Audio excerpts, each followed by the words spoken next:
अस्सलाम वालेकुम। Programme night addition में हम आपको खुशामदीद कहते हैं। नाजरीन, आज chief election commissioner Sikandar Sultan Raja की सरबराही में 5 रुकनी बेंच ने NA 75 डस्का के ज़िम्नी इलेक्शन में नताइज गायब होने के मामले की समाअत की। दौरान समाअत रिटर्निंग अफसर ने इलेक्शन कमीशन को ये बताया कि हल्के में 360 पोलिंग स्टेशंस थे और 1:45 बजे तक 305 पोलिंग स्टेशंस के नताइज आ गए थे। 337 पोलिंग स्टेशन का अंदराज 3:30 बजे तक हो चुका था। 20 पोलिंग स्टेशन के नताइज में ताख़ीर पर उनसे राब्ते की कोशिश की गई। 19 प्रिजाइडिंग ऑफिसर से राब्ता नहीं हो रहा था, सिर्फ एक को बेल जा रही थी। RO ने यह बताया कि पोलिंग स्टेशन का 30-40 किलोमीटर का फासला था। 3 पोलिंग स्टेशन का नतीजा पास था, लेकिन हम अंदराज नहीं कर पा रहे थे क्योंकि बाहर हुजूम था। दौरान समाअत चीफ इलेक्शन कमिश्नर ने यह सवाल उठाया कि क्या फायरिंग करने वालों को गिरफ्तार किया गया, क्या पुलिस तमाशा देख रही थी। RO साहब, आज के बयान से लगता है कि आप अपने पहले वाले बयान से हट रहे हैं। अगर माहौल बनाकर लोगों को वोट डालने नहीं दिया गया तो किसी नतीजे पर पहुंचना होगा। रिटर्निंग अफसर ने इलेक्शन कमीशन को ये बताया कि 20 प्रिजाइडिंग ऑफिसर्स में से सिर्फ 7 बयान रिकॉर्ड करवाने आए। मौसम की खराबी की वजह से पुलिस से वायरलेस पर रब्ता नहीं हो रहा था। 4 पोलिंग स्टेशंस के नताइज में प्रिजाइडिंग ऑफिसर्स और उम्मीदवार के जो फराहम करदा फॉर्म 45 हैं उनमें कोई फ़र्क नहीं है। जबकि इलेक्शन कमीशन में मुस्लिम लीग नून की उम्मीदवार नौशीन इफ्तिखार ने बताया कि DSP ने उन्हें गोली मारने की धमकी दी और पुलिस ने उनकी चादर भी छीनी। इस मौके पर नून लीग के वकील ने इलेक्शन डे पर बदनज़मी की वीडियो चलाई। एक तरफ नाजरीन वज़ीर आज़म इमरान खान 20 पोलिंग स्टेशंस पर रीपोलिंग के लिए तैयार हैं, तो दूसरी तरफ मुस्लिम लीग नून ये चाहती है कि पूरे हल्के में दोबारा से इलेक्शन होना चाहिए।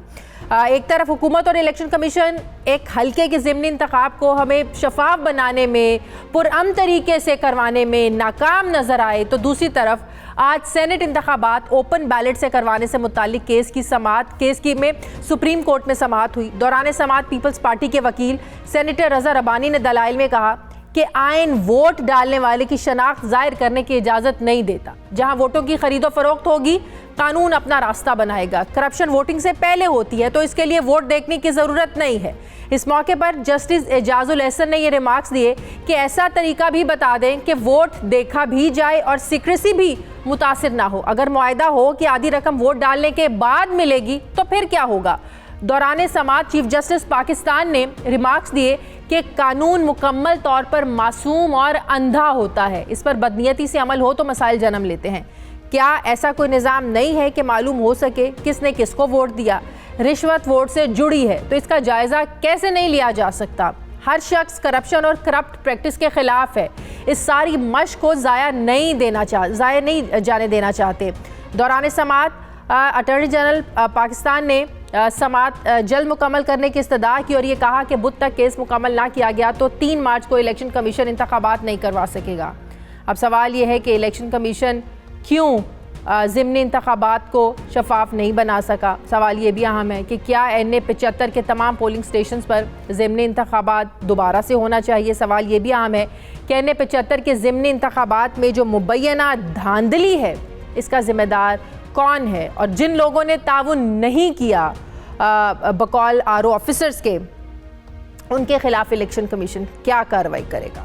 इसी पे बात करने के लिए नाज़रीन मुझे ज्वाइन करिए पाकिस्तान तहरीक इंसाफ की रहनुमा पार्लिमानी सेक्रेटरी बराए खारजा अमूर अंदलीब अब्बास साहिबा। अस्सलाम वालेकुम, बहुत बहुत शुक्रिया अंदलीब साहिबा आपका। अंदलीब साहिबा, एक हल्के के इलेक्शन ने NA 75 डस्का के इलेक्शन ने पूरे सिस्टम को बेनकाब करके रख दिया है, चाहे वो अमन व अमान का मामला हो या चाहे फिर वो शफाफियत का मामला हो। ऑपोजिशन कह रही है बड़े मुनज़्ज़म तरीके से, बड़े सिस्टमैटिकली आप लोगों ने प्लान किया है इस इलेक्शन को धांधली करवाने के लिए। जब आप लोग समझते हैं कि अवाम आपके साथ हैं, आप लोग जीत रहे हैं, इवन कि आप लोग तो मुतालबा भी कर रहे थे ना कि जो इलेक्शन कमीशन है फ़ौरन नताइज का ऐलान कर दे, तो क्यों पूरे हल्के में दोबारा इलेक्शन नहीं करवा दिया जाता। पूरा इलेक्शन कंट्रोवर्शियल बन चुका है। जब आप लोगों को इतना कॉन्फिडेंस है कि अवाम आप लोगों के साथ हैं, आप लोगों ने जीतना है, तो पूरा इलेक्शन कॉल कर दे। सिर्फ प्राइम मिनिस्टर साहब 20 हल्कों की बात क्यों कर रहे हैं, 20 पोलिंग स्टेशंस की। हाँ देखिए शाजिया, ये इनकी अपनी डिमांड थी। आपको याद है मरियम ने भी स्पीच की और मरियम ने कहा कि जी ये 20 पोलिंग स्टेशंस में रात को ये नहीं हुआ, वो नहीं हुआ। तो जब इन्होंने कहा कि जी हमें 20 पोलिंग स्टेशंस का रिजल्ट जो है वो उस पे शुबा है, तो आपको पता है कि ये तारीख में पहली दफा हुआ है कोई भी प्राइम मिनिस्टर खुद से कहे कि जी ठीक है इस पे फिर आप रीपोलिंग करा लें। और ये वो प्राइम मिनिस्टर है जिसने क्रिकेट में भी तारीख डाली थी, जब उन्होंने एक बैट्समैन जो कह रहा था मैं नहीं मानता कि मैं आउट हूँ इंडियन, उसको वापस बुला के और कहा था दोबारा बैटिंग करो, वो अगले बॉल पे आउट हो गया था, तो तारीख सेट हुई थी। तो ये वो प्राइम मिनिस्टर है। आपको याद होगा 2013 में जब इलेक्शंस हुए तो जरदारी साहब ने उन इलेक्शंस को क्या कहा था? आरओ का इलेक्शंस। हाँ, आप बिल्कुल सही कह रही हैं, आरओ का इलेक्शंस उन्होंने कहा था। और उसके बाद हम 2 साल मिन्नतें करते रहे इनको कि सिर्फ 4 हल्के खोल दें और कुछ नहीं, हम रीपोलिंग की बात नहीं कर, खोले। इन्होंने नहीं खोला। हम हर अदालत में गए, हम इलेक्शन कमीशन गए, और ये जिस निजाम की आप बात कर रही हैं ये 7 दफा दोनों मिलके आए हैं, 4 दफा पीपल्स पार्टी, 3 दफा ये, और ये 30-30 साल रहे हैं। ये निजाम इन्होंने जड़ों से नीचे तक खराब किया हुआ है। और ये अब हमें मुड़ के ये पूछते हैं कि निजाम कैसा है। लेकिन अभी हुकूमत आपकी है, आईजी आप लोगों ने लगाए हुए हैं, चीफ सेक्रेटरी आप लोगों ने लगाए हुए हैं। उस दिन आईजी ने ताउन किया ना चीफ सेक्रेटरी ने ताउन किया। फिर समझ नहीं आ रही थी कि धुंध है, लेकिन धुंध की वजह से फोन तो बंद नहीं हो जाते ना, मौसम खराबी में फोन तो बंद नहीं हो जाते ना, फोन तो खराब नहीं हो जाते ना। तो अल्टीमेटली जिम्मेदारी आप लोगों की है, इसमें भी कोई शक नहीं है। जो हुकूमतें होती है उनको ज़िमनी इंतखाबात में बढ़ाया जाता है, पूरी हुकूमती मशीनरी आप लोगों के साथ होती है, पूरे रिसोर्सेज को इस्तेमाल किया जाता है। तो ये आईजी ना नून लीग ने लगाया है ना पीपल्स पार्टी ने लगाया है, ये चीफ सेक्रेटरी ना नून लीग ने लगाया है ना पीपल्स पार्टी ने लगाया, ये लोग जिम्मेदार हैं। जी बिल्कुल, और इसीलिए आपको पता है कि ये अभी रिपोर्ट तो बनेगी ईसीपी की, और इन्होंने तो पहले ईसीपी को कहा कि जी बहुत खराब है, फिर कहा बहुत खुशगवार बहुत खुशगवार चेंज है, अब वो दोबारा से खराब होना शुरू हो गया। एंड में पता नहीं क्या होगा। हमने एक ओपन इनको बताया। और दूसरी बात मैं आपको बता दूं, ये वो लोग हैं जिन्होंने जो दूसरा सेनेट का इलेक्शन है जिसपे हम कह रहे हैं ट्रांसपेरेंसी करें, ताकि ना धांधली हो, ना हॉर्स ट्रेडिंग हो, ना वोट बिके, और उस पे ये खड़े हैं कि जी नहीं ट्रांसपेरेंट नहीं होना चाहिए, शो ऑफ हैंड्स नहीं होना चाहिए। ये वो लोग हैं। हम वहां भी कह रहे हैं जी आप, और आपको पता है इन्होंने रिफॉर्म्स के ऊपर जो बिल है, आज भी मैं आज असेंबली में थी, इन्होंने नहीं पास होने दिया। तो ये आप कह रही हैं कि ईसीपी क्यों नहीं ठीक हुआ 30 साल में? इसलिए ठीक नहीं हुआ क्योंकि इदारों को इन्होंने कानून ऐसे बनाए हुए हैं जिसमें कानून जो है वो अपने आप को बचाने के लिए, क्योंकि सेनेट के इलेक्शंस में इनको शो ऑफ हैंड सूट नहीं करता, तो वहां धांधली और हॉर्स ट्रेडिंग के साथ खड़े। लेकिन हम तो अभी भी इस पे जो रिपोर्ट आएगी, अभी रिपोर्ट आनी है शाजिया, जाहिर है एट द एंड तो फैसला तो इलेक्शन कमीशन ने करना है कि बिल्कुल बिल्कुल बिल्कुल सही। हम इनके इलेक्शन कमीशन के फैसले का मुंतज़िर हैं, और अगर वो हमें कुछ कहते हैं कि दोबारा रीपोलिंग होनी है तो हम करेंगे। बिल्कुल सही। लेकिन एक आप लोगों का जो आर्गूमेंट है इसमें मैं बिल्कुल एग्री करती हूँ कि बिल्कुल उसमें जान है कि जितने भी ज़िमनी इंतखाबात हुए हैं, आप लोग हारे भी हैं, नौशहरा से भी हारे हैं और आप लोग वज़ीराबाद से भी हारे हैं। तो अगर धांधली करवानी होती तो ये सब कुछ वहाँ पर भी, ये सारे टैक्टिक्स वहाँ पर भी इस्तेमाल किए जा सकते थे। इस आर्गूमेंट में आप लोगों के वज़न है। अच्छा, थोड़ा आगे बढ़ते हैं। आजकल हलीम आदिल शेख साहब का जो मामला है, उन पर तशद्दुद का जो मामला है, जो हुकूमत सिंध है वो बिल्कुल इसकी तरदीद कर रही है। गवर्नर सिंध ने आईजी की तब्दीली का जो है, आईजी को हटाने का जो है वो मुतालबा कर दिया है। तो ये क्या सारा मामला है? गवर्नर साहब क्यों जो है वो इस तरह जो पॉलिटिक्स है पार्टियों की उसमें इन्वॉल्व हो रहे हैं? ये उनका काम नहीं है कि इस तरह पॉलिटिक्स में इन्वॉल्व हों। बिल्कुल ये विफाक का ज़ाहिर है, उनका जो अहदा है विफाक की अलामत है। तो ये क्या सारा मामला है? पीपल्स पार्टी तो कह रही है कि ऐसी कोई बात नहीं है, बिल्कुल उन पर कोई तशद्दुद नहीं हुआ, किसी ने उनको नहीं मारा, कोई सांप नहीं छोड़ा गया। तो एक और तरफ आप लोगों ने जो है ना वो पीपल्स पार्टी के साथ सिंध में क्यों महाज खड़ा कर लिया है? अच्छा, मैं इससे पहले मैं आपको एक बताती हूँ, ठीक है। हमने ये कहा कि जी हार जीत होती है, और केपी में जो सीट है वो हमारी सीट थी, और उस पे हमने लम्हा फिक्रिया है, बिल्कुल है, और हमने उसका एनालिसिस भी और वो करना शुरू कर दिया। लेकिन ये जो 2 सीटें हैं, आप देखें क्यों ये नून लीग इतना शोर मचा रही है, क्योंकि PP 51 का नतीजा आया, ये जीत गए। लेकिन आपको पता है कि क्या हुआ है? ये जब जीते थे 2018 में ये वजीराबाद, तो इन्होंने वहां से जो ये 59,000 इन्होंने लिए थे और 27,000 हमारे कैंडिडेट ने लिए। इस दफा इन्होंने 53,000 लिए और हमारे कैंडिडेट ने 48,000 लिए। हमने 31,000 वोट्स गेन किया है, इन्होंने कम किया, इसमें कोई शक नहीं है। सिमिलरली यहाँ भी डस्का में भी 40,000 हम पीछे थे और हम अब देखें कि रिजल्ट क्या आता है, लेकिन जो भी आ रहा था उसमें तो लग रहा था कि नेक टू नेक है, जिसका मतलब है कि हमने 45,000 वोट हाई। अब इनको डर यही है कि इनके जो गढ़ है, क्योंकि बाकी प्रोविंसेस में तो है ये है नहीं, इनको डर है कि यहाँ जो गढ़ है ये भी इनके हाथ से ना छूट जाए, जो कि छूट गया होगा। एनीवे, आप आए कराची पे। कराची पे एक बड़ा सिंपल सा मसला है और वो मसला ये है कि जी हमारा ऑपोजिशन लीडर है, उसको उठा के गिरफ्तार कर लिया। और गिरफ्तार किस पे किया, कोई पता नहीं, जो कोई मैं बताती हूँ किस पे किया, कौन सी एफआईआर है, मैं बताती हूँ। उन पे एक एफआईआर, 3 एफआईआर हैं। एक है इंक्रोचमेंट का, जब रिमूवल हुआ, जो मुबैना तौर पर जो कहा गया कि उन्होंने कब्जे किए हुए थे ज़मीनों पर। फिर उन्होंने बताया कि जब वो ऑपरेशन करने गए उनके अमले पर तोड़फोड़ की, गाड़ियों पर तोड़फोड़ की, एक एफआईआर उस पर है। फिर सुपर हाईवे को बंद किया, एक एफआईआर उस पर है। फिर इलेक्शन के दिन जो वहाँ पर सारा कुछ होता रहा, फायरिंग, असलहा लहराते रहे, और जिस तरीके से वो इलेक्शन वाले दिन जो एक्टिविटीज़ उनकी रही उस पर इलेक्शन कमीशन को एतराज़ था, जिसकी वजह से उनके खिलाफ कार्रवाई हुई और एफआईआर दर्ज हुई। ये 3 मुकदमात हैं। अब इस पर आप लोगों को क्या एतराज़ात हैं? नहीं, लेकिन जिस पे आपने गिरफ्तार किया और जो आपने साथ उसके ऐड कर दिए हैं, वो इट डजंट मेक सेंस। तो हम तो प्रोटेस्ट करेंगे, या हम ये कह सकते हैं कोई बात नहीं जी, कोई बात नहीं, आपकी हुकूमत है, आपने अगर पुराने भी लगा दिए कोई बात नहीं, ले जाए इस बंदे को, ये तो हमारा हक है, हम तो हर चीज करेंगे। हमारे ऑपोजिशन लीडर को एक गैर कानूनी तरीके से उन्होंने लेके गए हैं, हम उस पर प्रोटेस्ट करेंगे। ठीक है, बहुत बहुत शुक्रिया। पाकिस्तान तहरीक इंसाफ की रहनुमा बबाज साहिबा मेरे साथ ही, थैंक यू वेरी मच। नाज़रीन, मुझे प्रोग्राम में एक ब्रेक लेनी है, वापस आते हैं छोटे से वक्फे के बाद।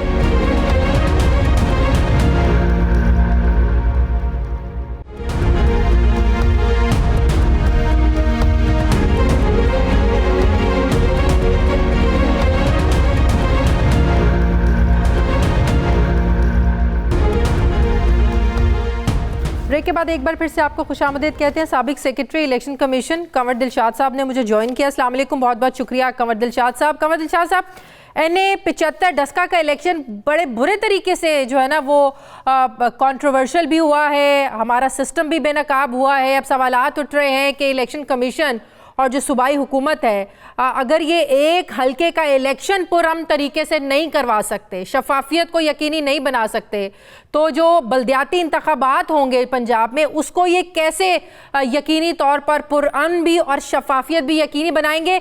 इस सारी सूरत हाल पर आपकी क्या राय है? अपोजिशन तो समझ रही है कि हुकूमत ने बड़े मुनज़्ज़म तरीके से जो है ना इसको सिस्टमाइज तरीके से धांधली की है। अब आज इसकी समाअत भी हुई जिसमें बड़ी डिटेल से RO ने इलेक्शन कमीशन को जो है ना वो सारी डिटेल बताई कि क्या हुआ, कौन सा ऑफिसर कहाँ गया, किसी ने कहा धुंध में फंस गए, किसी ने कहा गाड़ी खराब हो गई। आपके नज़दीक ये सारा मामला क्या हुआ? ये सारा मामला इस तरह देखा जाता है कि ये सूबाई हुकूमत की मिली भगत का नतीजा है। अच्छा। और इसीलिए इलेक्शन कमीशन ऑफ पाकिस्तान ने बहुत अहम कदम उठाते हुए अपना इलामिया में तमाम खदशात, तहफ़्फ़ुज़ात और जो उनके साथ सूबाई हुकूमत ने उनके साथ नारवा सलूक किया वो सारा उन्होंने कौम के सामने बयान कर दिया। ये पहली दफ़ा ऐसा हुआ है कि चीफ इलेक्शन कमिश्नर ने अपनी तमाम जो उनके साथ जो प्रॉब्लम पेश आई, सूबाई हुकूमत ताबन नहीं किया, IG पंजाब ने टेलीफोन अटेंड नहीं किया। इसके बाद चीफ सेक्रेटरी पंजाब ने एक दफ़ा रात को 3 बजे कंटैक्ट, बड़ी कोशिश से कंटैक्ट हुए, इसके बाद वो भी मंजर से गायब हो गए। अब इसका मतलब यह है कि बिल्कुल मंजर से गायब हो गए। इसका मतलब यह है कि इसमें सूबाई हुकूमत का इसमें मिली भगत थी और सूबाई हुकूमत ने इमरान खान को बिल्कुल तनहा खड़ा करने के लिए उन्होंने एक बड़ी मुनज़्ज़म कोशिश की है। और इमरान खान को भी चाहिए कि एक हल्के में इंतखाब में कामयाबी नाकामयाबी होती रहती है, 2 हल्कों में तो सभी कामयाब हो गई थी। और तीसरे में साहब कि हम नौशहरा से हारे हैं, हम वजीराबाद से हारे हैं, अगर ऐसी धांधली करनी होती वहाँ पे भी इनकी हुकूमत है, KP में, पंजाब में भी, अगर यहाँ पे वो करवा सकते हैं तो फिर तो वहाँ करवाना भी आसान होता उनके लिए सब कुछ।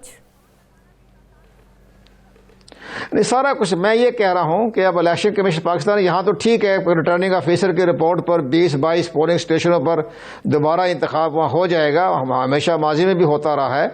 लेकिन जैसे कि आपने कहा, ये आइंदा जो इंतखाबात होने हैं लोकल गवर्नमेंट के, वो भी सितंबर में अक्टूबर में होने की तवक्को है, तो वो भी इसी तरीके से जिसकी लाठी उसकी भैंस वाला मसला पैदा हो जाएगा।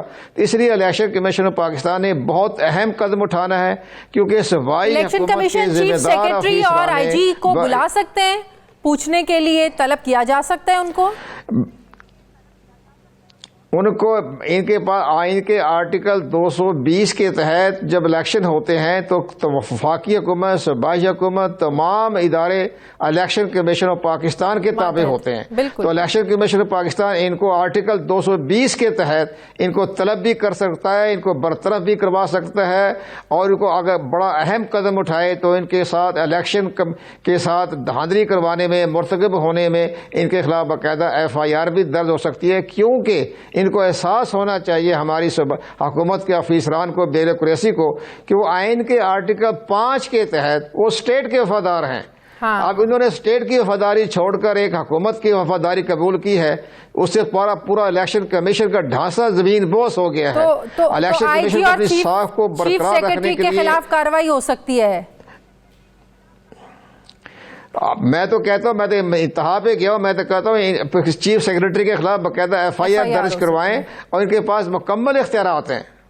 और इसी तरह चीफ सेक्रेटरी इसको माफ ना करें, अगर इन्होंने इस पर अपना हाथ हल्का रखा या कमजोरी दिखाई या खामोशी इख्तियार की, तो फिर आइंदा इंतखाबात जो है वो इलेक्शन कमीशन नहीं करवा सकेगा। वो इसी तरह पोलिंग स्टेशन के अफसर भी अगवा किए जाएंगे। जिसके बारे में सलमान अकरम राजा ने कहा कि हमें जो फॉर्म 45 दिए गए, इनमें से अक्सर पर अंगूठे के निशान ही नहीं थे, तो मामला और ज्यादा मशकूक हो गया, कंट्रोवर्शियल हो गया।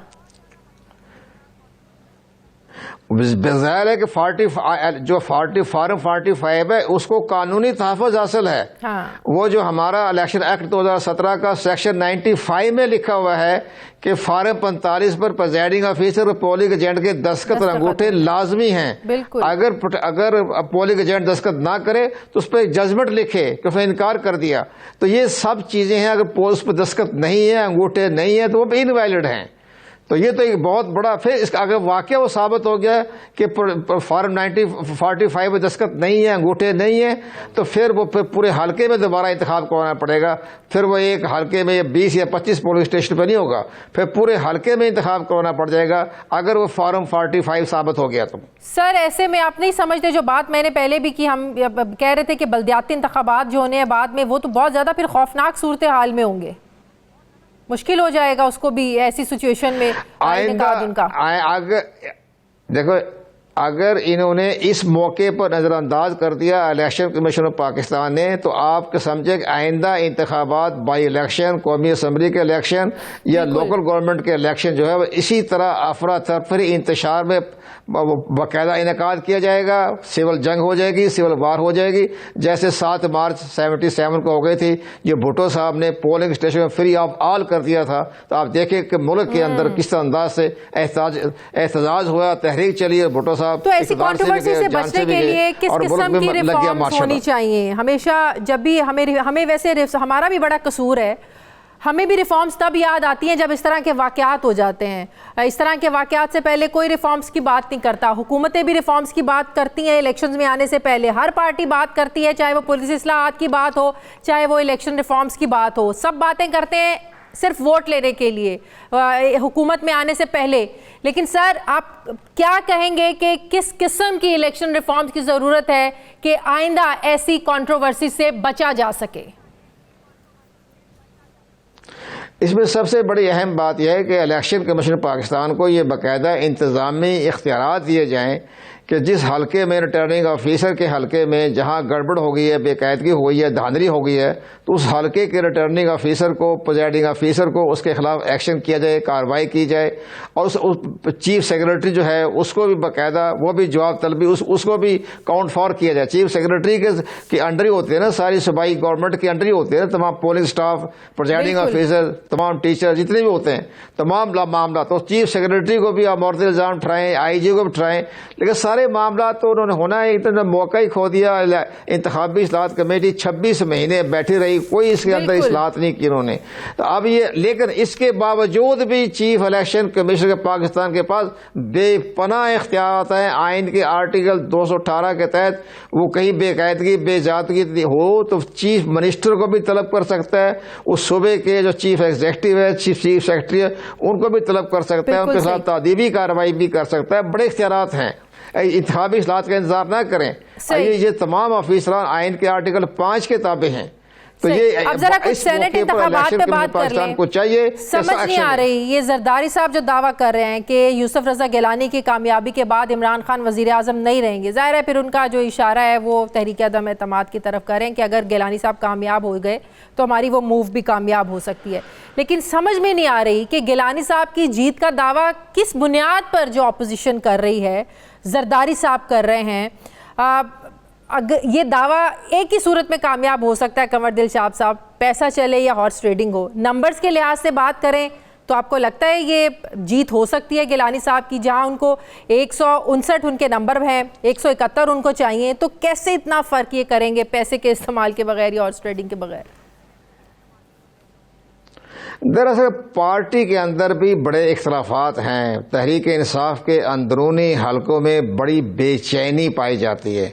और दूसरी सबसे बड़ी अहम बात यह है कि हफीज शेख साहब ठीक है, थारो जेंटलमैन, लेकिन उनके पंजाब के अंदर, आवाम के अंदर, कौमी असम्बली, सूबाई असम्बली के अंदर जड़े नहीं हैं। ज़मीनी हक़ाइक़ के मुताबिक वो एक अजनबी हैं, वो पैराशूटर हैं, अजनबी हैं। अब लोगों के दिल में ये एहसास हो रहा है हमारे एमपी तो वोट डालेंगे, लेकिन जो कौमी असम्बली के मेंबरान हैं वो ये सोच रहे हैं कि कल को अगर हुकूमत 2 साल बाद, वैसे भी ज़ाहिर है 2 साल रह गए इनकी हुकूमत के, तो जब हुकूमत चली जाएगी तो ये तो अपना दुबई चले जाएंगे, इस्तीफा दे देंगे इनकी, ये तो हमारे साथ नहीं बैठेंगे। तो हम ऐसे आदमी को सेनेटर बनाए जो हमारे साथ रहे। तो यूसुफ रज़ा गिलानी का एक यहाँ जड़े हैं, ज़ाहिर है पूरे पाकिस्तान को छोड़े पंजाब में तो उनकी बहुत मजबूत लॉबी है, मजबूत खानदानी सियासी घराने रिश्तेदारियां हैं। तो वो लोगों को महसूस हो रहा है कि हमारे साथ रहेंगे, इनका जीना मरना हमारे साथ रहेगा। तो आप कह रहे हैं कि ये इख्तिलाफात की नजर हो सकते हैं ये इलेक्शन, ये दावा जरदारी साहब का जो है ना वो पूरा हो सकता है इन इख्तिलाफात की वजह से? नहीं, जरदारी साहब का भी जो स्ट्रेटेजिक पॉइंट है वो भी कामयाब हो सकती है, जैसे उन्होंने बलोचिस्तान में सादिक संजरानी को ले आए थे। तो इसी तरह से नज़र तो ये आ रहा है कि हफीज शेख के बारे में बड़ा सख्त मुकाबला है और यूसुफ रज़ा गिलानी के सेनेटर बनने के बड़े चांसेस हैं, अंदर पार्टी के अंदर भी है। और इसके बाद बाकी जो इत्तेहादी जमातें हैं वो भी सोच रही है कि हमारा तो यूसुफ रज़ा गिलानी से हर वक्त उठना बैठना साथ होगा। हफीज शेख से ताल्लुक कोई नहीं है, उनका तो कोई ज़मीन ही नहीं है, कोई ब्लॉक, ठीक है वो जैकबाबाद शिकारपुर के रहने वाले हैं, वहाँ और बात है, लेकिन पंजाब में उनका कोई भी असर रसूख नहीं है, जिसकी बना पर लोग सोचेंगे कि हम ऐसे आदमी को सेनेटर बनाएं जो हमारे साथ रहे। तो यूसुफ रज़ा गिलानी के चांसेस बहुत ज़्यादा हैं। अगर यूसुफ रज़ा गिलानी सेनेटर बन गए तो प्राइम मिनिस्टर साहब को घबराने की बात तो नहीं है, सेनेट का इलेक्शन होता रहेगा, लेकिन आदमी एतमाद की तहरीक नहीं आएगी। तो फिर अपोजिशन प्रेसिडेंट पाकिस्तान से कहेंगे कि आर्टिकल 91 के तहत और ज्यादा बढ़ जाएगा। नहीं, बढ़ने के बाद वो प्रेसिडेंट पाकिस्तान को कहेंगे कि आप आर्टिकल 91 के तहत प्राइम मिनिस्टर से कहें कि आदमी अपना एतमाद का वोट असरे नो ले लें। आप आइन का आर्टिकल 91 में ये प्रेसिडेंट के इख्तियारात हैं कि जब देखे कि हालात बिगड़ गए हैं, एतमाद का वोट नहीं रहा, तो प्रेसिडेंट पाकिस्तान एतमाद का वोट लेने के लिए प्राइम मिनिस्टर को लिख सकते हैं, रेफरेंस भिजवा सकते हैं, हदायत जारी कर सकते हैं। सही, बहुत बहुत शुक्रिया। साबिक सेक्शन कमीशन कंवर दिलशाद साहब मेरे साथ थे। नाज़िम, मुझे प्रोग्राम में एक ब्रेक लेनी है, वापस आते हैं छोटे से वक्त के बाद।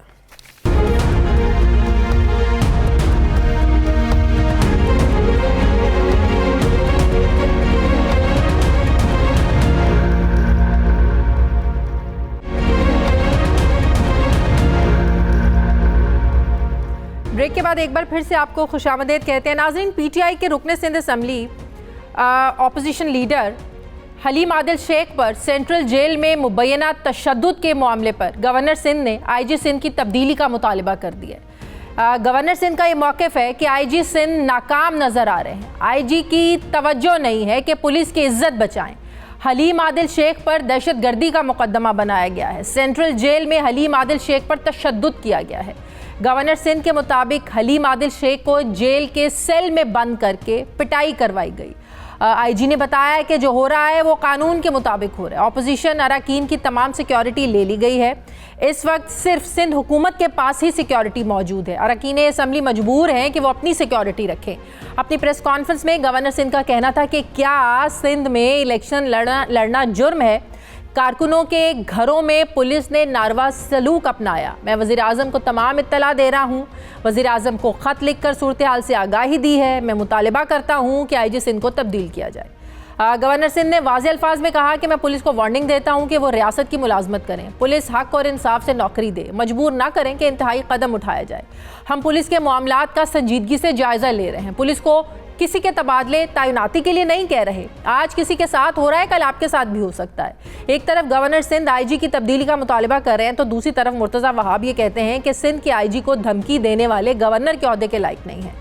सिंध हुकूमत वाज़े अल्फाज में हलीम आदिल शेख पर सेंट्रल जेल में हमले के वाक़े की तरदीद कर रही है। लेकिन नाजरीन, ज़मीनी हक़ाइक़ के बताते हैं कि हलीम आदिल शेख को सूबाई असम्बली के हल्के PS 88 मलीर में ज़िमनी इंतखाब के मौके पर कशीदगी फैलाने, फायरिंग, इक़दाम कत्ल और दहशतगर्दी के इल्ज़ामात पर गिरफ्तार किया गया था। इंसदाद दहशतगर्दी की अदालत के जज ने 25 फरवरी तक मुल्ज़मान को जुडिशल रिमांड पर जेल भेज दिया था और तफ्तीशी अफसर को हिदायत की थी कि मुल्ज़मान को अगली समात में तफ्तीशी रिपोर्ट के साथ पेश करें। अब सवाल यह है कि हलीम आदिल शेख के जेल में तशद्दुद से मुतालिक इल्ज़ामात में सदाकत कितनी है। सवाल ये भी अहम है कि क्या गवर्नर सिंध के मुतालबे पर आईजी को तब्दील किया जा सकता है। इसी पर मैं बात करूँगी। मुझे ज्वाइन कर रहे हैं PTI के रहनुमा मेंबर सिंध असम्बली फिरदौस शमीम नकवी साहब। अस्सलाम वालेकुम, बहुत बहुत शुक्रिया फिरदौस साहब आपका। फिरदौस साहब, जो कुछ हलीम आदिल शेख के साथ हुआ, सिंध हुकूमत बिल्कुल इसकी तरदीद कर रही है। वो कह रहे हैं कि बिल्कुल उनके साथ कोई जुल्म नहीं हुआ, कोई उनको नहीं मारा, किसी जत्थे ने उन पर हमला नहीं किया। तो फिर क्यों आप लोग जो है वो आईजी सिंध की तब्दीली का मुतालबा कर रहे हैं? आप लोग क्या समझते हैं कि ट्रांसपेरेंट इन्वेस्टिगेशन कैसे हो सकती है? बिस्मिल्लाहिर्रहमानिर्रहीम। देखिए, पहली चीज ये, सिंध गवर्नमेंट वो पूरी वीडियो क्यों नहीं रिलीज कर देती? उन्हीं ने हलीम आदिल के जेल के अंदर आते हुए की वीडियो दिखाई है और फिर देखा कि एक पुलिस का अफसर और हलीम आदिल भागते हुए वापस आ रहे हैं। अब आप बताइए, वो भागते हुए क्यों वापस आ रहे हैं? पीछे कोई कर रहा था या हलीम आदिल भागने की कोशिश कर रहे थे जेल से, जो पुलिस अफसर उनको पकड़ने की कोशिश कर रहा था? ये बीच की वीडियो दिखाते नहीं है। अगर सच बोलने वाले थे मुर्तजा वहाब तो सच बोल के दिखा देते।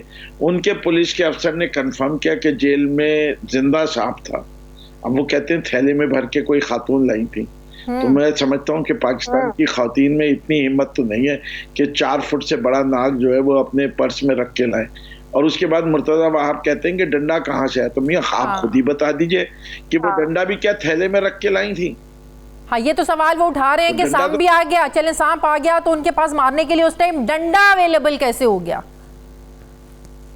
वो डंडा भी कोई थैले में लेके आया। अच्छा, जहां तक सिंध आईजी का ताल्लुक है, देखिए हमें भूलना नहीं चाहिए कि सफदर साहब का जो कायदे आजम के मज़ार पे वाकया हुआ था, उसके बाद सिंध पुलिस के तमाम अफसरान ने बगावत कर दी थी। फौज ने अपने यहाँ इंक्वायरी करके एक्शन ले लिया। सिंध गवर्नमेंट ने अभी तक वो इंक्वायरी रिपोर्ट पब्लिक नहीं की। इससे कि इस बात का उनके पास जवाब नहीं है कि कौन से पुलिस अफसरान थे जिन्हें तो बाकी सारे अफसरान को बरगलाया और म्यूटिनी की। इसके म्यूटिनी की सजा बड़ी सख्त है और ये आईजी म्यूटिनी के। सिंध पुलिस के ऊपर एक और इल्जाम है।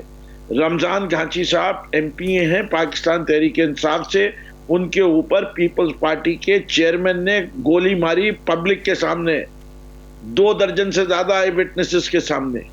क्लैशनकॉफ से गोली चलाई, उनकी टांग जाया होते होते बची है। आज तकरीबन 2 साल हो रहे हैं इस वाक़े को, अभी तक उन्होंने उनको पकड़ा नहीं। और आपको नालायकी देखनी है, JIT रिपोर्ट उजैर बलोच की, कोई विटनेस आ ही नहीं रहा। 8 केसेस में बरी हो चुके हैं। पुलिस कोई एहतजाज नहीं कर रही कि हमने इतनी मुश्किल से सारा एविडेंस जमा किया, JIT लिखी, सब कुछ किया। अब ये प्रोसिक्यूटर जनरल साहब जो है तो आप कह रहे हैं पुलिस पॉलिटिसाइज्ड है मुकम्मल तौर पर?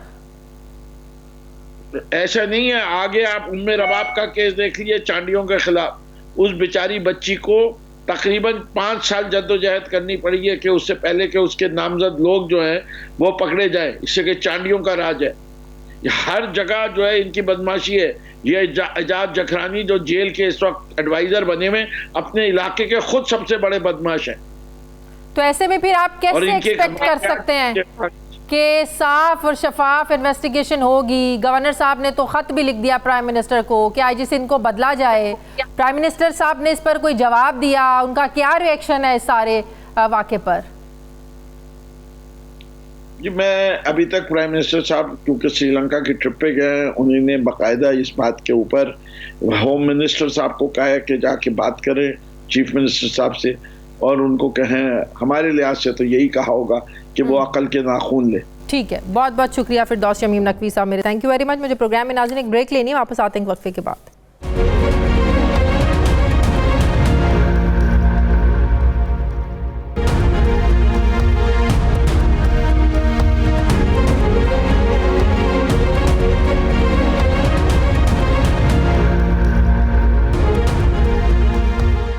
ब्रेक के बाद एक बार फिर से आपको खुशामदीद कहते हैं नाजरीन। पुलिस सर्विस ऑफ पाकिस्तान के सीनियर अफसरान के थिंक टैंक ने पुलिस इस्लाहात के लिए पंजाब में आला हुकाम के लिए सिफारिशात का मुसव्वदा तैयार किया है। आए रोज़ मीडिया पर भी ये बहस होती है, हर कोई ये बहस करता नज़र आता है कि पुलिस में रिफॉर्म्स बहुत ज़रूरी हैं। मीडिया रिपोर्ट्स के मुताबिक पंजाब पुलिस और अमेरिका के इंस्टीट्यूट ऑफ पीस के मुश्तरका तौर पर शुरू किए गए पुलिस अवाम साथ साथ एक प्रोग्राम के तहत सीनियर पुलिस हुकाम इकट्ठे हुए। सीनियर पुलिस अफसरान के थिंक टैंक को 3 वर्किंग ग्रुप्स में तकसीम किया गया, जिनमें रिटायर्ड IGPs शामिल थे। थिंक टैंक की इस मश्क का असल मकसद पंजाब पुलिस को शहरियों पर मबनी पुलिस सर्विस में तब्दील करने के लिए इस्लाहात का एक रोड मैप बनाना था। थिंक टैंक के ग्रुप ने इस बात की निशानदेही की कि पुलिस में हर सतह पर क़यादत का फुकदान है, पुलिस अहदेदारों के ज़रिए इख्तियारात का नाजायज़ इस्तेमाल, फिर पुलिस अफसरान की जानिब से इक़्तिदार में आने वालों को फराहम की जाने वाली गैर ज़रूरी हिमायत और फिर गैर मुतनासिब फ़ंड्स मुख्तस किया जाना भी सलाहियतों की तामीर और कारकर्दगी की राह में एक बहुत बड़ी रुकावट है। थिंक टैंक के ग्रुप ने शहरियों के इत्मीनान, आरा, मंजूरी, रजामंदी, शिरकत और शमूलियत से जुर्म, आदाद-ओ-शुमार, गिरफ्तारियों और तमाम ऐसे इक़दाम से लेकर मौजूदा कारकर्दगी के जायज़े के म्यार पर में तरमीम की तजवीज़ पेश की। थिंक टैंक के ग्रुप की जानिब से 360 डिग्री परफॉर्मेंस जांचने के निज़ाम को भी मुतारिफ करवाने की सिफारिश की गई है, जहां पुलिस एहलकार और शहरी दोनों बग़ैर नाम ज़ाहिर किए एक दूसरे के तर्ज़ अमल की तशख़ीस कर सकते हैं। थिंक टैंक के ग्रुप की जानिब से ये भी कहा गया है कि बेहतर निगरानी और जांच पड़ताल के तरीक़ों और 8 से 10 घंटों की शिफ्ट सिस्टम के साथ एक डिजिटल फीडबैक सिस्टम पर सख्ती से अमल किया जाए। महकमा पुलिस को दरपेश अहम मसाइल का जिक्र करते हुए थिंक टैंक से मुंसलिक पुलिस अफसरान ये समझते हैं कि पुलिस के ऑपरेशन मामलात में सियासी मुदाखलत एक सबसे बड़ी रुकावट है। अब सवाल ये है कि महकमा पुलिस को सियासी मुदाखलत से कैसे निकाला जा सकता है। ये भी सवाल अहम है कि वसाइल की कमी पुलिस की कारकर्दगी को आखिर किस हद तक मुतासिर करती है। ये भी एक अहम सवाल है कि क्या सियासी जमातों ने मुल्क में पुलिस इस्लाहात के लिए आज तक कोई काम क्यों नहीं किया, क्यों इस मामले को संजीदगी से नहीं लिया। मैं बात करूँगी, मुझे ज्वाइन करें साबिक IG जुल्फ़िकार चीमा साहब। अस्सलाम वालेकुम, बहुत बहुत शुक्रिया जुल्फ़िकार चीमा साहब आपका। जुल्फ़िकार चीमा साहब, ये कोई बात नई है कि हमारे पुलिस पर ये इल्ज़ाम लगे या ये कहा जाए या ये बहस चले कि पुलिस में सियासी मुदाखलत होती है, ज़ोर से काम लिए जाते हैं, जिसकी हुकूमत होती है उसी का डंडा चलता है। तो आपको क्या लगता है कि अब कितना ज़रूरी है कि इन ऑपरेशनल मामलात में जो थिंक टैंक ने भी इस तरफ तवज्जो दिलाई है कि सियासी मुदाखलत से पाक होना चाहिए, तो सर ये कैसे हो सकता है? बिस्मिल्लाहिर्रहमानिर्रहीम।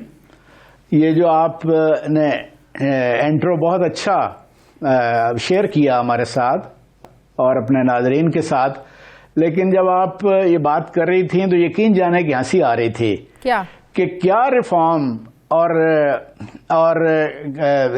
किस तरह की ये बात करते हैं कि जी फलां अमेरिका के साथ कोलैबोरेशन और फलां मुल्क के साथ बुनियादी चीज़ें हैं जो बुनियादी बात सब जानते हैं, सर्विंग ऑफिसर्स भी रिटायर्ड भी, कि अवाम को चाहिए ऐसी पुलिस जो ईमानदार हो, जो न्यूट्रल हो और प्रोफेशनल हो, यानी ईमानदारी और न्यूट्रलिटी, ईमानदारी और गैर जानबदारी बुनियादी खूबियां, बुनियादी खुसूसियात हैं जो पुलिस में होनी चाहिए। बिल्कुल। अभी ये जो 2-4 दिन से आप लोग जो हर रोज प्रोग्रामों में ये चल रहा है, इतना शोर मचा हुआ है, और जाहिर है कि आप अगला क्वेश्चन भी आपने वही पूछना है। ये जो बाई इलेक्शन में हुआ और बाई इलेक्शंस में जो पुलिस की इन्वॉल्वमेंट के बारे में इतना शोर मचा हुआ है, तो ये कहाँ की बातें हैं कि जी पुलिस रिफॉर्म्स, पुलिस जो बड़ी बुरी तरह इन्वॉल्व हुई है। पहले तो मैं समझता हूं कि ये जो थिंक टैंक बने हैं, 3 रिटायर्ड आईजीज पे मुश्तमिल एक कमेटी बनाएं और इसकी इंक्वायरी करें कि किस किस लेवल पर पुलिस अफसरों की इन्वॉल्वमेंट हुई है और वो इनके लिए सजा तजवीज करें। देखें, ये तो इलेक्शन कमीशन में हेयरिंग चल रही है ना, इलेक्शन कमीशन सारी चीजों को डिटरमिन करेगा। हाँ, करेगा। देखें, 2-3 चीजें हैं इसमें जो बड़ी इंपॉर्टेंट है। एक तो यह है कि जो मीडिया में नजर आया और जिसकी एविडेंस मिली, इररिफ्यूटेबल एविडेंस, कि वजीराबाद में भी बाई इलेक्शन था, डस्का में भी, और दोनों जगहों पे पुलिस और इंतजामिया बड़ी मैसिवली इन्वॉल्व हुई और पार्टी बन गई, जानबदारी उसने इख्तियार की, और एक पार्टी, ऑपोजिशन पार्टी के लोगों को वो आखिरी रात तक अरेस्ट करती रही, हरासा करती रही, और इलेक्शन वाले दिन जिस तरह आपने देखा कि डस्का में सैकड़ों लोग बाहर खड़े, लंबी कतारें उनको वोट पोल करने से रोकती रही। लेकिन वजीराबाद का इलेक्शन तो हार गई ना, हुकूमत हार गई। अगर इस्तेमाल करना था फिर पूरे तरीके से इस्तेमाल करते सुने ना। नहीं, उसमें भी कई जगहों पे प्रिजाइडिंग अफसर पकड़े गए, और जो 600 का 1600 बनाते रहे, 250 जेली वोट उसमें ऐड करते रहे, कई जगहों पे पकड़े गए। वो खामोश इसलिए हो गए कि वो समझते हैं कि हम जीत गए। लेकिन जो इंपॉर्टेंट बात मैं करने लगा वो ये है, देखें, 20 या 23 प्रिजाइडिंग अफसर, यानी एक पोलिंग स्टेशन का इंचार्ज प्रिजाइडिंग अफसर कहलाता है, वो गिनती के बाद जब उन्होंने रिटर्निंग अफसर के दफ्तर में जाके बक्से जमा कराने थे, उस रास्ते में वो गायब हो गए, या गायब कर दिए गए, या अगवा कर लिए गए, जैसे भी होगा। ऐसा काम या ऐसी कार्रवाई हुकूमती मदाखलत के बगैर नहीं हो सकती। ज़ाहिर है, हमारी 35 साल की सर्विस है, हमने ये चीजें हम जानते हैं। अच्छा, अगर हुकूमत की मदाखलत नहीं है, एक ऑफिसर ने तो नाम लिया कि तो स्पेशल ब्रांच के ऑफिसर्स आए। सुने मेरी जरा बात पूरी काइंडली जरा हो लेने दें। अगर ना होती स्पेशल ब्रांच भी वही पुलिस का ही ना, अगर ना होती तो प्राइम मिनिस्टर साहब का, मुल्क के चीफ एग्जीक्यूटिव का नेचुरल रिस्पांस क्या होता? वो उस पर अफसोस का इजहार करते, तशवीश का इजहार करते, उसकी मजम्मत करते और इंक्वायरी का हुक्म दे देते। ऐसा तो कुछ भी नहीं हुआ। और उसके बाद फिर जो प्रेस रिलीज आ गई इलेक्शन कमीशन की, उसने हर चीज क्लियर कर दी। बिल्कुल। चीफ इलेक्शन कमिश्नर, यानी इलेक्शन के दौरान पूरी एडमिनिस्ट्रेटिव मशीनरी उसके अंडर आ जाती है। वो कॉलिंग करता रहा, चीफ इलेक्शन कमिश्नर, आईजी को, चीफ सेक्रेटरी को, इन्होंने कॉलिंग तक नहीं सुनी। उसका क्या मतलब है? उसका साफ मतलब है कि वो लोग इन चीजों में इन्वॉल्व हैं। अब जाहिर है कि वो इंक्वायरी कर रहे हैं, और इंक्वायरी में अगर उनकी इन्वॉल्वमेंट साबित होती है तो वो जाहिर है आइन के तहत भी, आइन के आर्टिकल्स के तहत, इलेक्शन लॉज के तहत, पाकिस्तान पीनल कोड के तहत वो इनके खिलाफ कार्रवाई कर सकते हैं। और मेरी इतलात यही हैं कि ऑपोजिशन भी और शायद इलेक्शन कमीशन को भी यही चाहिए कि जो इन्वॉल्व हैं वो उन्होंने जुर्म का इर्तिकाब किया और उनके खिलाफ क्रिमिनल प्रोसीडिंग्स होनी चाहिए, केसेस दर्ज होने चाहिए। और आखिरी बात यह है कि यहाँ तब ट्रांसपेरेंसी आ सकती है ठीक जब मुल्क के चीफ एग्जीक्यूटिव हुक्मरान जो हैं वो नेक नीयत हों। अगर नेक नीति नहीं है तो कुछ भी नहीं हो। फिर क्या ये रिफॉर्म्स और ये फिर तो ये ड्रामा है। फिर क्या रिफॉर्म्स? बहुत शुक्रिया। साबिक आईजी चीमा साहब मेरे साथ हैं। नाज़रीन, हमारे प्रोग्राम का वक्त खत्म हो गया। प्रोग्राम के लिए फीडबैक जरूर दीजिएगा। अपना ख्याल रखिएगा। मुझे इजाज़त दीजिए। अल्लाह हाफिज़।